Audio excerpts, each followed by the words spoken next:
I'd like to tell you about the strangest secret in the world. Not long ago, Albert Schweitzer, the great doctor and Nobel Prize winner, was being interviewed in London, and a reporter asked him, "Doctor, what's wrong with men today?" The great doctor was silent a moment, and then he said, "Men simply don't think." And it's about this that I want to talk with you. We live today in a golden age. This is an era that man has looked forward, dreamed of, and worked toward for thousands of years. But since it's here, we pretty well take it for granted. We in America are particularly fortunate to live in the richest land that ever existed on the face of the earth, a land of abundant opportunity for everyone. But do you know what happens? Let's take 100 men who start even at the age of 25. Do you have any idea what will happen to those men by the time they're 65? These 100 men who all start even at the age of 25 believe they're going to be successful. If you asked any one of these men if he wanted to be a success, he'd tell you that he did. And you'd notice that he was eager toward life, that there was a certain sparkle to his eye, an erectness to his carriage, and life seemed like a pretty interesting adventure to him. But by the time they're 65, 1 will be rich, 4 will be financially independent, 5 will still be working, 54 will be broke. Now think a moment. Out of the 100, only 5 make the grade. Why do so many fail? What has happened to the sparkle that was there when they were 25? What's become of the dreams, the hopes, the plans? And why is there such a large disparity between what these men intended to do and what they actually accomplished? When we say about 5% achieve success, we have to define success. And here's the definition. Success is the progressive realization of a worthy ideal. If a man is working toward a predetermined goal and knows where he's going, that man is a success. If he's not doing that, he's a failure. Success is the progressive realization of a worthy ideal. Rollo May, the distinguished psychiatrist, wrote a wonderful book called Man's Search for Himself. And in this book he says, the opposite of courage in our society is not cowardice, it is conformity. And there you have the trouble today. It's conformity. People acting like everyone else, without knowing why, without knowing where they're going. Now think of it. In America right now, there are over 14 million people 65 years of age and over, and about 13 million of these 14 million are broke. They're dependent on someone else for life's necessities. Now, we learn to read by the time we're 7. We learn to make a living by the time we're 25. Usually, by that time, we're not only making a living, we're supporting a family. And yet, by the time we're 65, we haven't learned how to become financially independent in the richest land that has ever been known. Why? We conform. And the trouble is that we're acting like the wrong percentage group, the 95% who don't succeed. Now, why do these people conform? Well, they don't know, really. These people believe that their lives are shaped by circumstances, by things that happen to them, by exterior forces. They're outer-directed people. A survey was made one time that covered a lot of men, working men, and these men were asked this question. Why do you work? Why do you get up in the morning? 19 out of 20 had no idea. If you ask them, they'll say, everyone goes to work in the morning. And that's the reason they do it, because everyone else is doing it. Now let's get back to our definition of success. Who succeeds? The only man who succeeds is the man who is progressively realizing a worthy ideal. He's the man who says, I'm going to become this, and then begins to work toward that goal. I'll tell you who the successful people are. A success is the school teacher who's teaching school because that's what she wanted to do. The success is the woman who's a wife and mother because she wanted to become a wife and mother and is doing a good job of it. The success is the man who runs the corner gas station because that's what he wanted to do. The success is the successful salesman who wants to become a top-notch salesman and grow and build with his organization. A success is anyone who is doing deliberately a predetermined job because that's what he decided to do deliberately. But only 1 out of 20 does that. That's why today there isn't really any competition, unless we make it for ourselves. Instead of competing, all we have to do is create. Now, for 20 years, I looked for the key which would determine what would happen to a human being. Was there a key, I wanted to know, which would make the future a promise that we could foretell to a large extent? Was there a key that would guarantee a person's becoming successful if he only knew about it and knew how to use it? Well, there is such a key, and I've found it. Have you ever wondered why so many men work so hard and honestly without ever achieving anything in particular, and others don't seem to work hard and yet seem to get everything? They have the magic touch. You've heard them say that about someone. Everything he touches turns to gold. And have you ever noticed that a man who becomes successful tends to continue to become successful, and on the other hand, have you noticed how a man who is a failure tends to continue to fail? It's because of goals. Some of us have them, some don't. People with goals succeed because they know where they're going. Now think of a ship leaving a harbor, and think of it with the complete voyage mapped out and planned. The captain and crew know exactly where it's going and how long it will take. It has a definite goal. 9,999 times out of 10,000 it will get to where it started out to get. Now let's take another ship, just like the first, only let's not put a crew on it, or a captain at the helm. Let's give it no aiming point, no goal, no destination. We just start the engines and let it go. I think you'll agree with me that if it gets out of the harbor at all, it will either sink or wind up on some deserted beach a derelict. It can't go any place because it has no destination and no guidance. It's the same with a human being. Take the salesman, for example. There is no other person in the world today with the future of a good salesman. Selling is the world's highest paid profession, if we're good at it and if we know where we're going. Every company needs top-notch salesmen, and they reward those men. The sky is the limit for them. But how many can you find? Someone once said, the human race is fixed, not to prevent the strong from winning, but to prevent the weak from losing. The American economy today can be likened to a convoy in time of war. The entire economy is slowed down to protect its weakest link, just as the convoy had to go at the speed that would permit its slowest vessel to remain in formation. That's why it's so easy to make a living today. It takes no particular brains or talent to make a living and support a family today. So we have a plateau of so-called security, if that's what a person's looking for. But we do have to decide how high above this plateau we want to aim for. Now let's get back to the strangest secret in the world, the story that I wanted to tell you today. Why do men with goals succeed in life, and men without them fail? Well, let me tell you something which, if you really understand it, will alter your life immediately. If you understand completely what I'm going to tell you from this moment on, your life will never be the same again. You'll suddenly find that good luck just seems to be attracted to you. The things you want just seem to fall in line. And from now on, you won't have the problems, the worries, the gnawing lump of anxiety that perhaps you've experienced before.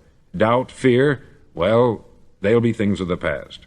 Here's the key to success, and the key to failure. We become what we think about.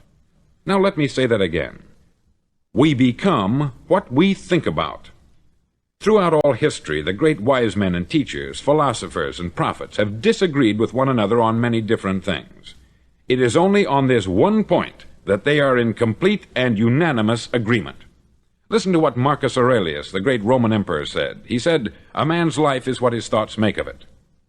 Disraeli said this, "Everything comes if a man will only wait. I have brought myself by long meditation to the conviction that a human being with a settled purpose must accomplish it, and that nothing can resist a will that will stake even existence for its fulfillment." Ralph Waldo Emerson said this, "A man is what he thinks about all day long." William James said, "The greatest discovery of my generation is that human beings can alter their lives by altering their attitudes of mind."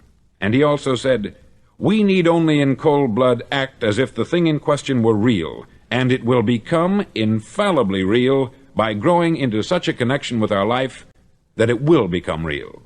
It will become so knit with habit and emotion that our interest in it will be those which characterize belief." He also said this, "If you only care enough for a result, you will almost certainly attain it. If you wish to be rich, you will be rich. If you wish to be learned, you will be learned. If you wish to be good, you will be good. Only you must then really wish these things, and wish them exclusively, and not wish at the same time 100 other incompatible things just as strongly." In the Bible you read, in Mark 9:23, "If thou canst believe, all things are possible to him that believeth." Dr. Norman Vincent Peale said this, "This is one of the greatest laws in the universe. Fervently do I wish I had discovered it as a very young man. It dawned upon me much later in life, and I've found it to be one of the greatest, if not my greatest discovery, outside of my relationship to God. And the great law, briefly and simply stated, is that if you think in negative terms, you'll get negative results. If you think in positive terms, you will achieve positive results. That is the simple fact which is at the basis of an astonishing law of prosperity and success. In 3 words, believe and succeed. William Shakespeare put it this way: "Our doubts are traitors, and make us lose the good we oft might win, by fearing to attempt." George Bernard Shaw said, "People are always blaming their circumstances for what they are. I don't believe in circumstances. The people who get on in this world are the people who get up and look for the circumstances they want, and if they can't find them, make them." Well, it's pretty apparent, isn't it? And every person who discovered this for a while believed that he was the first one to work it out. We become what we think about. Now, it stands to reason that a person who's thinking about a concrete and worthwhile goal is going to reach it, because that's what he's thinking about. And we become what we think about. Conversely, the man who has no goal, who doesn't know where he's going, and whose thoughts must therefore be thoughts of confusion and anxiety and fear and worry, becomes what he thinks about. His life becomes one of frustration, fear, anxiety, and worry. And if he thinks about nothing, he becomes nothing. Now, how does it work? Why do we become what we think about? Well, I'll tell you how it works as far as we know. Now, to do this, I want to tell you about a situation that parallels the human mind. Suppose a farmer has some land, and it's good, fertile land. Now, the land gives the farmer a choice. He may plant in that land whatever he chooses. The land doesn't care. It's up to the farmer to make the decision. Now, remember, we're comparing the human mind with the land, because the mind, like the land, doesn't care what you plant in it. It will return what you plant, but it doesn't care what you plant. Now, let's say that the farmer has 2 seeds in his hand. One is a seed of corn, the other is nightshade, a deadly poison.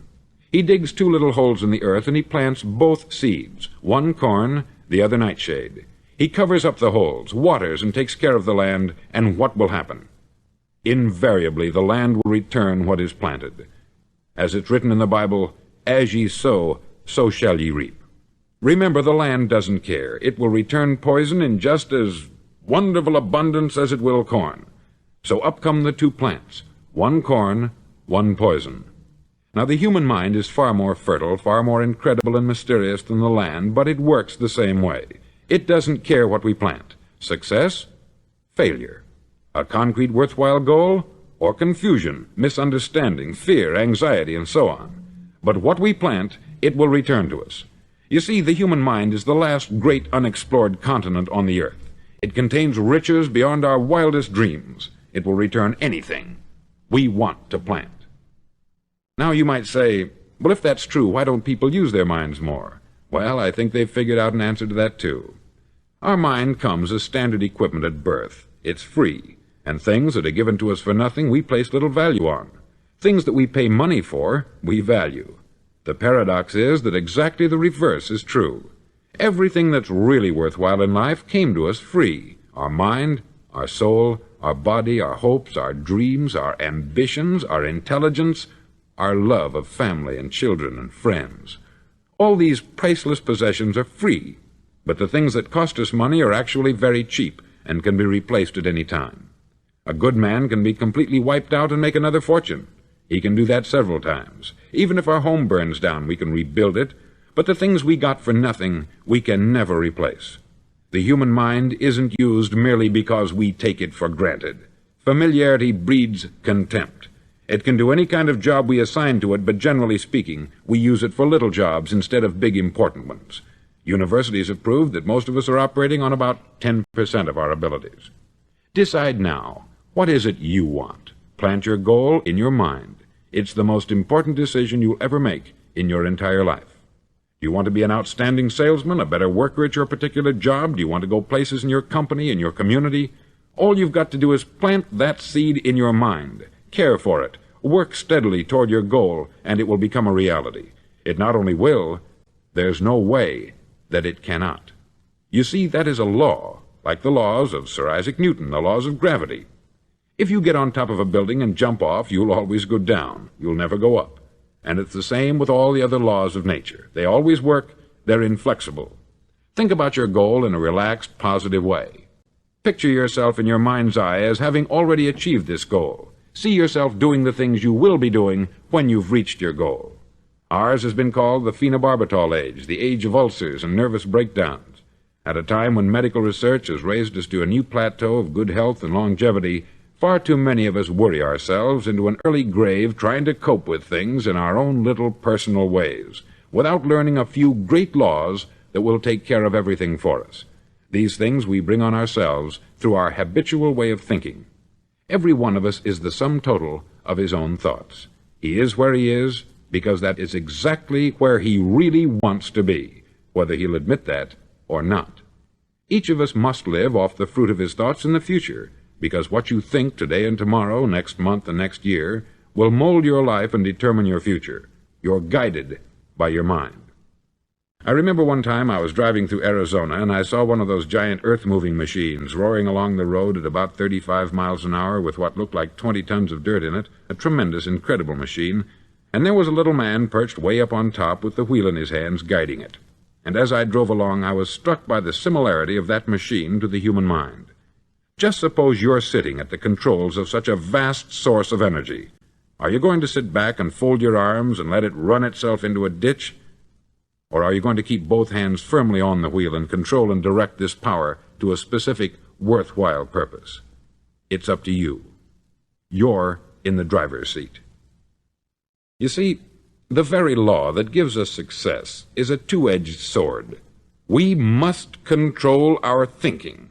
The same rule that can lead a man to a life of success, wealth, happiness, and all the things he's ever dreamed of for himself and his family, that very same law can lead him into the gutter. It's all in how he uses it, for good or for bad. This is the strangest secret in the world. Now, why do I say it's strange, and why do I call it a secret? Actually, it isn't a secret at all. It was first promulgated by some of the earliest wise men, and it appears again and again throughout the Bible. But very few people have learned it, understand it. That's why it's strange, and why, for some equally strange reason, it virtually remains a secret.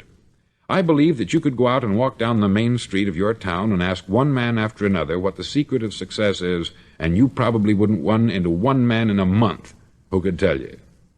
Now, this information is enormously valuable to us, if we really understand it and apply it. It's valuable to us not only for our own lives, but the lives of those around us, our family, employees, associates, and friends. Life should be an exciting adventure. It should never be a bore. A man should live fully, be alive. He should be glad to get out of bed in the morning. He should be doing a job he likes to do because he does it well. One time I heard Grove Patterson make a speech, the editor-in-chief of the Toledo Daily Blade, and as he concluded his speech, he said something that I've never forgotten. He said something like this: "My years in the newspaper business have convinced me of several things, among them that people are basically good, and that we came from someplace, and we're going someplace. So we should make our time here an exciting adventure. The architect of the universe didn't build a stairway leading nowhere." And the greatest teacher of all, the carpenter from the plains of Galilee, gave us the secret time and time again. "As ye believe, so shall it be done unto you." I've explained the strangest secret in the world and how it works. Now I want to explain how you can prove to yourself the enormous returns possible in your own life by putting this secret to a practical test. I want you to make a test that will last 30 days. Now, it isn't going to be easy. If you'll give it a good try, it will completely change your life for the better. Back in the 17th century, Sir Isaac Newton, the English mathematician and natural philosopher, gave us some natural laws of physics which apply as much to human beings as they do to the movement of bodies in the universe. Now, one of these laws is that for every action, there is an equal and opposite reaction.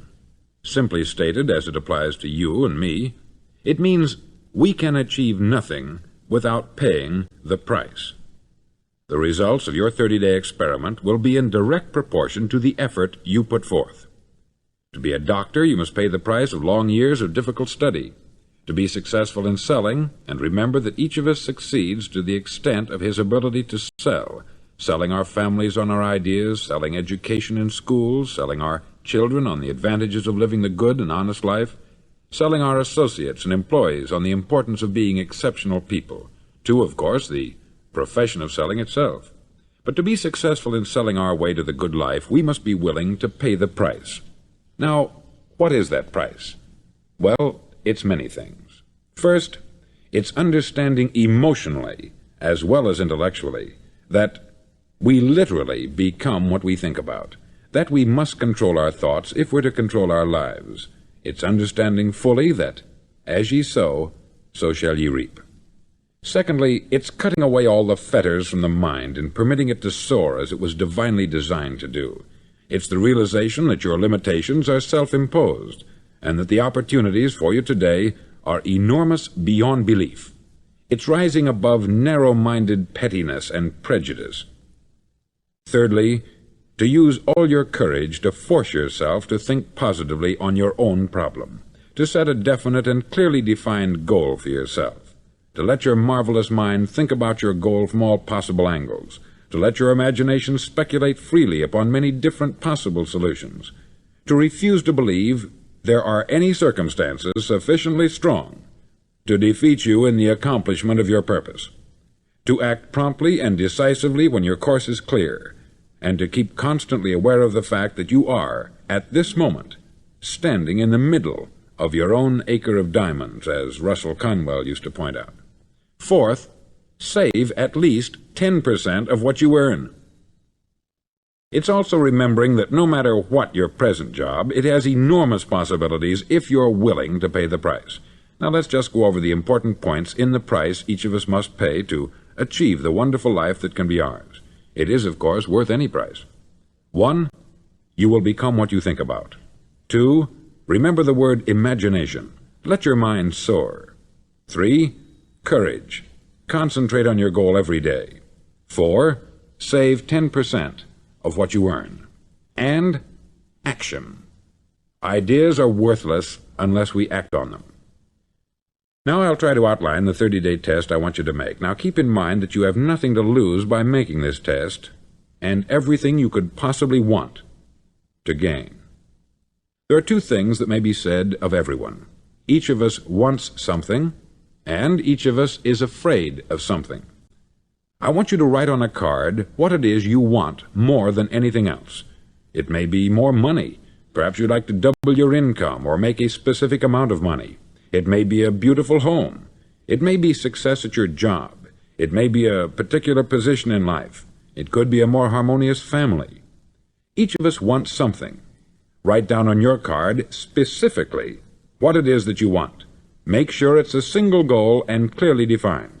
You needn't show it to anyone, but carry it with you so that you can look at it several times a day. Think about it in a cheerful, relaxed, positive way each morning when you get up, and immediately you have something to work for, something to get out of bed for, something to live for. Look at it every chance you get during the day and just before going to bed at night. As you look at it, remember that you must become what you think about, and since you're thinking about your goal, you realize that soon it will be yours. In fact, it's yours really the moment you write it down and begin to think about it. Look at the abundance all around you as you go about your daily business. You have as much right to this abundance as any other living creature. It's yours for the asking. Now we come to the difficult part. Difficult because it means the formation of what is probably a brand new habit, and new habits are not easily formed. Once formed, however, it'll follow you for the rest of your life. Stop thinking about what it is you fear. Each time a fearful or negative thought comes into your consciousness, replace it with a mental picture of your positive and worthwhile goal. There will come times when you will feel like giving up. It's easier for a human being to think negatively than positively. That's why only 5% is successful. You must begin now to place yourself in that group. For 30 days, you must take control of your mind. It will think only about what you permit it to think. Each day for this 30-day test, do more than you have to do. In addition to maintaining a cheerful, positive outlook, give of yourself more than you've ever done before. Do this knowing that your returns in life must be in direct proportion to what you give. The moment you decide on a goal to work toward, you're immediately a successful person. You're then in that rare and successful category of people who know where they're going. Out of every 100 people, you belong to the top 5. Don't concern yourself too much with how you're going to achieve your goal. Leave that completely to a power greater than yourself. All you have to do is know where you're going. The answers will come to you of their own accord. Remember these words from the Sermon on the Mount, and remember them well. Keep them constantly before you this month of your test. Ask, and it shall be given you. Seek, and ye shall find. Knock, and it shall be opened unto you. For every one that asketh receiveth, and he that seeketh findeth, and to him that knocketh it shall be opened. It's as marvelous and as simple as that. In fact, it's so simple that in our seemingly complicated world it's difficult for an adult to understand that all he needs is a purpose and faith. For 30 days, do your best. If you're a salesman, go at it as you've never done before, not in hectic fashion, but with the calm, cheerful assurance that time well spent will give you the abundance in return you deserve and want. No matter what your job, do it as you've never done it before for 30 days. And if you've kept your goal before you every day, you'll wonder and marvel at this new life you've found. Dorothea Brand, outstanding editor and writer, discovered it for herself and tells about it in her fine book, Wake Up and Live. Her entire philosophy is reduced to the words, act as though it were impossible to fail. She made her own test with sincerity and faith, and her entire life was changed to one of overwhelming success. Now you make your test for 30 full days. Don't start your test until you've made up your mind to stick with it. You see, by being persistent, you're demonstrating faith. Persistence is simply another word for faith. If you didn't have faith, you would never persist. If you should fail during your first 30 days, by that I mean suddenly find yourself overwhelmed by negative thoughts, you've got to start over again from that point and go 30 more days. Gradually your new habit will form until you find yourself one of that wonderful minority to whom virtually nothing is impossible. Don't forget the card. It's vitally important as you begin this new way of living. On one side of the card, write your goal, whatever it may be. On the other side, write the words we've quoted from the Sermon on the Mount. Ask, and it shall be given you. Seek, and ye shall find. Knock, and it shall be opened unto you. Nothing great was ever accomplished without inspiration. See that during these crucial first 30 days, your own inspiration is kept at a peak. Above all, don't worry. Worry brings fear, and fear is crippling. The only thing that can cause you to worry during your test is trying to do it all yourself. Know that all you have to do is hold your goal before you. Everything else will take care of itself. Remember also to keep calm and cheerful. Don't let petty things annoy you and get you off course. Now, since making this test is difficult, some may say, well, why should I bother? Well, look at the alternative. No one wants to be a failure. No one really wants to be a mediocre individual. No one wants a life constantly filled with worry, fear, and frustration. Therefore, remember that you must reap that which you sow. If you sow negative thoughts, your life will be filled with negative things. If you sow positive thoughts, your life will be cheerful, successful, and positive. Now, gradually, you'll have a tendency to forget what you've heard on this record. Play it often. Keep reminding yourself of what you must do to form this new habit. Gather your whole family about and listen to what's been said here at regular intervals. You know, most men will tell you that they want to make money without understanding the law. The only people who make money work in the mint. The rest of us must earn money. This is what causes those who keep looking for something for nothing or a free ride to fail in life. The only way to earn money is by providing people with services or products which are needed and useful. We exchange our product or service for the other man's money. Therefore, the law is that our financial return will be in direct proportion to our service. Success is not the result of making money. Making money is the result of success, and success is in direct proportion to our service. Most people have this law backwards. They believe that you're successful if you earn a lot of money. The truth is that you can only earn money after you're successful. It's like the story of the man who sat in front of the stove and said to it, "Give me heat, and then I'll add the wood." How many men and women do you know, or do you suppose there are today, who take the same attitude toward life? There are millions. We've got to put the fuel in before we can expect heat. Likewise, we've got to be of service first before we can expect money. Don't concern yourself with the money. Be of service. Build, work, dream, create. Do this, and you'll find there's no limit to the prosperity and abundance that will come to you. Prosperity is founded upon a law of mutual exchange. Any person who contributes to prosperity must prosper in turn himself. Sometimes the return will not come from those you serve, but it must come to you from someplace, for that is the law.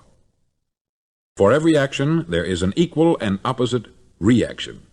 As you go daily through your 30-day test period, remember that your success will always be measured by the quality and quantity of service you render, and money is a yardstick for measuring this service. No man can get rich himself unless he enriches others. There are no exceptions to a law. You can drive down any street in America and from your car estimate the service that's being rendered by the people living on that street. Had you ever thought of this yardstick before? It's interesting. Some, like ministers and priests and other devoted people, measure their returns in the realm of the spiritual, but again, their returns are equal to their service.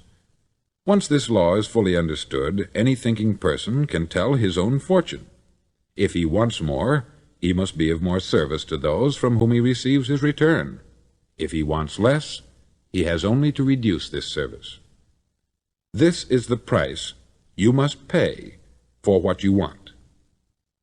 If you believe you can enrich yourself by deluding others, you can only end by deluding yourself. It may take some time, but just as surely as you breathe, you'll get back what you put out. Don't ever make the mistake of thinking you can avert this. It's impossible. The prisons and the streets where the lonely walk are filled with people who tried to make new laws just for themselves. We may avoid the laws of man, but there are greater laws that cannot be broken. An outstanding medical doctor recently pointed out 6 steps that will help you realize success. 1. Set yourself a definite goal. 2. Quit running yourself down. 3.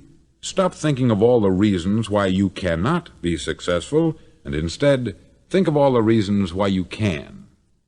4. Trace your attitudes back through your childhood and try to discover where you first got the idea you couldn't be a success, if that's the way you've been thinking. 5. Change the image you have of yourself by writing out a description of the person you would like to be. And 6. Act the part of the successful person you have decided to become. The doctor who wrote those words is a noted West Coast psychiatrist, David Harold Fink, M.D. Do what all experts since the dawn of recorded history have told you you must do. Pay the price by becoming the person you want to become. It's not nearly as difficult as living unsuccessfully. Make your 30-day test. Then repeat it. Then repeat it again. Each time it will become more a part of you until you'll wonder how you could ever have lived any other way. Live this new way, and the floodgates of abundance will open and pour over you more riches than you may have dreamed existed. Money? Yes, lots of it. But what's more important, you'll have peace. You'll be in that wonderful minority who lead calm, cheerful, successful lives. Start today. You have nothing to lose, but you have a life to win.